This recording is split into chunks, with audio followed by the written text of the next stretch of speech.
So if you're watching this video, you've probably played or at least seen the game Dead by Daylight, otherwise known as the king of asymmetrical horror games. I, for one, have over 1,000 hours in the game, with my beloved Felix and Blight. There have been many attempts by other game studios to try and replicate the lightning in a bottle that Behavior Interactive captured with Dead by Daylight. None have reached the same success. However, one new game, a Roblox game no less, is starting to rival the top dog. Bite by Night had its long-awaited release on Roblox on the 28th of March of 2026. It copied the formula of Dead by Daylight and other popular Roblox asyms like Forsaken and Pillar Chase. However, this game focuses exclusively on Five Nights at Freddy's. Yes, another FNAF-related video, leave me alone. Despite limiting itself to only one IP, FNAF has such a large and loyal fan base that it's proven not really to be an issue, with it reaching over 200,000 players at launch. So today I'm going to talk about why this game has taken Roblox and the asym genre by storm. First, let's talk about the similarities and differences between this game and other games like it. Unlike in Dead by Daylight, there are different classes of survivor that you can play, which I'll go over in a bit. However, like in Dead by Daylight, the survivor's objective is to repair generators and also do extra tasks like replacing batteries and so on. The generators are also a lot more interactive and engaging than in DBD. Instead of just sitting and holding a single button and getting occasional skill checks, you have Among Us style tasks to do, like connecting wires and cranking the generator, which is already something that it does better than DBD. The only downside to this is that the task on your screen makes it hard to see the killer coming. It also takes very little time to complete a generator, especially if you're on PC. Because of this, once all generators and tasks are completed, the XK doesn't just unlock, but the survivors have to wait until the clock reaches 6 AM to escape, like in FNAF. Each time the killer kills someone, the timer gets increased, giving the killer a little bit more time to kill everyone. Now, to go over each survivor class, there's Customer, which is easily the most terrible class in the game. It's the one you start with, so you'll have to suffer through it for a short while until you get enough scrap to afford a different class. The things the Customer can do are both great, if you love being the most selfish person on the planet. They have a fizzy drink can, which gives you back all stamina and additional speed, and a pizza slice, which restores health. Next, there's the Medic, which is pretty self-explanatory, I think, and their ability also makes the Customer's pizza ability pointless, since most matches there will at least be one Medic. And the Medic can also give you an extra shield layer of health as a bonus. The Fighter class is controversial. They have an axe, which they can use for two things: swinging at the killer, which stuns them for a few seconds, and a parry, which is definitely the more useful out of the two. Some people say that this class is pointless because there isn't anything to get out of actively looking for the killer and stunning them, which is true, but this class is very, very useful at prolonging chases, and if you're the last man standing, it can give you an extra bit of time to make it to 6 AM, and it can also just buy time for your teammates to do generators. The fourth class is the Security Guard. The guard has a tablet that he can use to look through security cameras throughout the map, and using these, he can reveal the killer to everyone for a bit. He also has a taser, which is not to be used like the axe. There's a ridiculous amount of security guard players who just try and seek out the killer and tase them, expecting to stun them only to get fucking murdered by Springtrap anyway. If you insist on stunning the killer, play Fighter. The taser is to be used defensively, not offensively. And finally, the latest added class, the Technician. This class can equip a mask that enables them to pass through objects and walls. Now, I've not played the game since the Technician was added,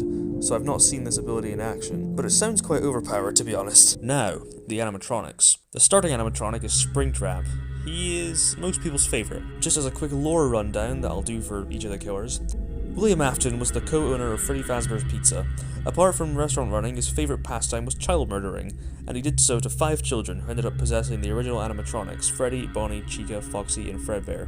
Years after his crimes, the ghosts of his victims manifested, and in an effort to regain control over them, William put on the old spring-body spring-lock suit that he wore while killing the kids, and from water dripping in, the spring locks came loose and crushed him in the suit, and he was left to rot in the safe room for 30 years. I don't think it's actually decided whether or not he is still alive, so I'm gonna go with my interpretation. He's dead, and he's possessing the suit, which happens to have his corpse in it. So now he's an undead serial killer animatronic zombie named Springtrap. In terms of gameplay, Springtrap has a few abilities, like setting bear traps, which are great for cutting off loops, especially on the warehouse map. His main ability is an axe throw that once throne unlocks a whole new selection of abilities. You can do a stamina regaining and aura revealing scream, which also makes the survivors' screams really dark and deafens them as well. After doing the scream, the ability gets replaced by a charge, which uses up stamina, but guarantees a free hit if you land it on someone. Overall, Springtrap is probably the most balanced of the three killers. The second animatronic is representing more modern FNAF. The Mimic, or the M2 endoskeleton, was created by costume designer Edwin Murray. Murray created M2 as a friend figure to his young son David, and designed it to copy and replicate the behavior that it experienced. So while acting as a friend for Edwin's son, it learned to mimic the behavior of a timid young child. Then,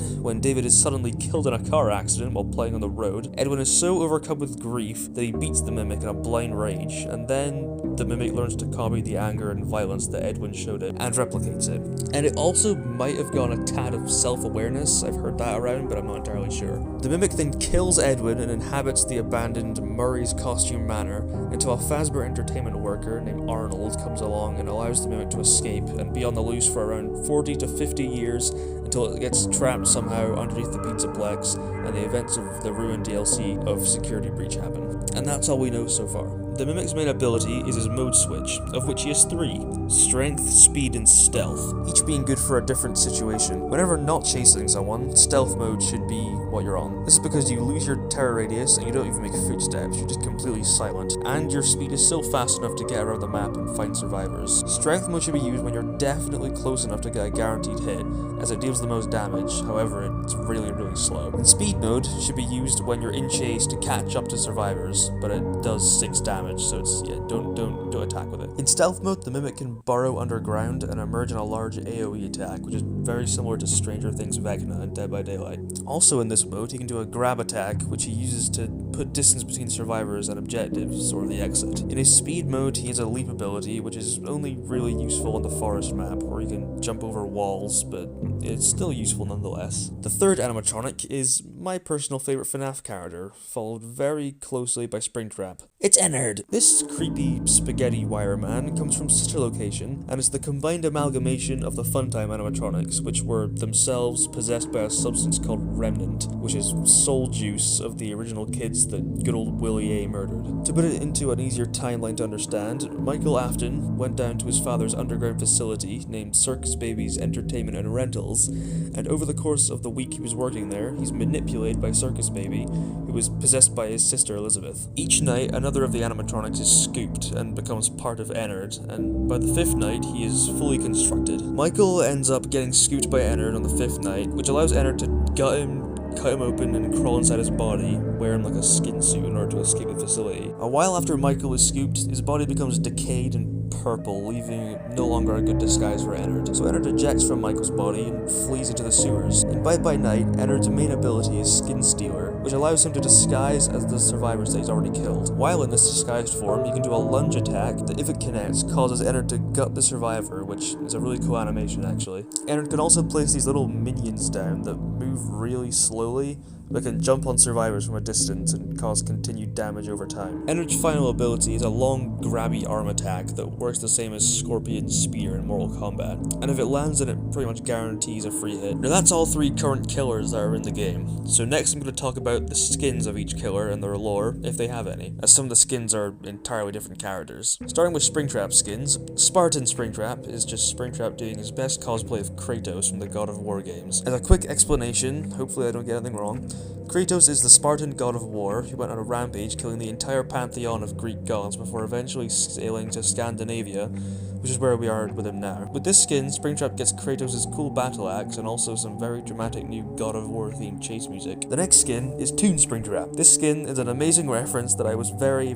happy to see when I first tried the game. There's an animation channel called Pimations that, back when the first 4 FNAF games came out, made an animation series called 5am at Freddy's on each game. This particular skin comes from 5am at Freddy's the sequel, where we see Springtrap in all his glory. There was one specific line from this video that for some reason left me in stitches when I was little and watched this, and that clip was, "Oh, this is my chance to catch him by surprise. Have at thee! Ah, my fucking knees! Get crowbarred, bitch!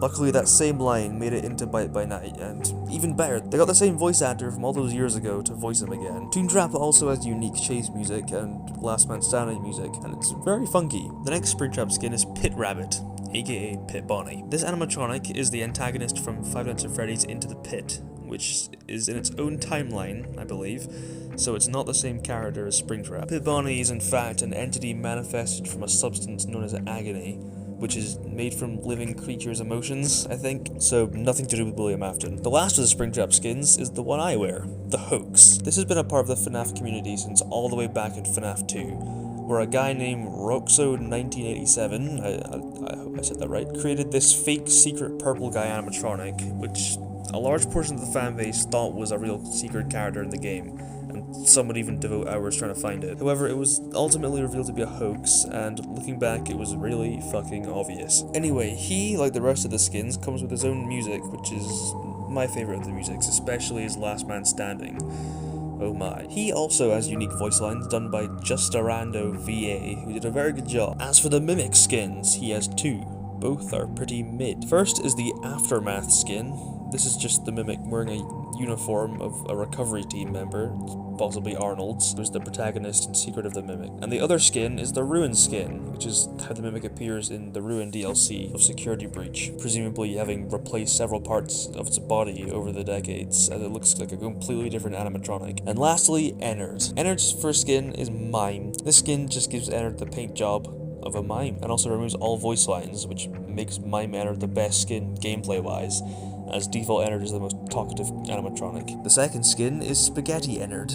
This skin takes advantage of Ennard being made entirely of cables and eyes, and turns his cables into spaghetti, and eyes into meatballs. Now getting into the good Ennard skins, we have Molten Freddy. This animatronic is technically the same as Ennard, just without Circus Baby within and controlling it. As a lore explanation, after booting out Circus Baby, Funtime Freddy took over and ditched the clown mask for a strange looking Freddy mask. I'm not really sure where he got that from. It was in this form that Ennard was lured to Henry's Pizzeria trap and burned with the other scrap animatronics. Molten Freddy has his own voice lines which sound pretty similar to Kellen Goff's performance in the original games. He also does my favorite of the Ennard terror radiuses. The final Ennard skin is the Anomaly. This uncanny looking skin is the one I wear, and comes from an analog horror series on YouTube by Reach Animations, and it's just terrifying. It's a creepy found footage staticky version of Ennard. He also, as of recently, has his own music and voice lines, and even his own pre-match animation, which is really, really cool. And that's all the characters and skins in Bite by Night, with more to come very soon. Now, do I think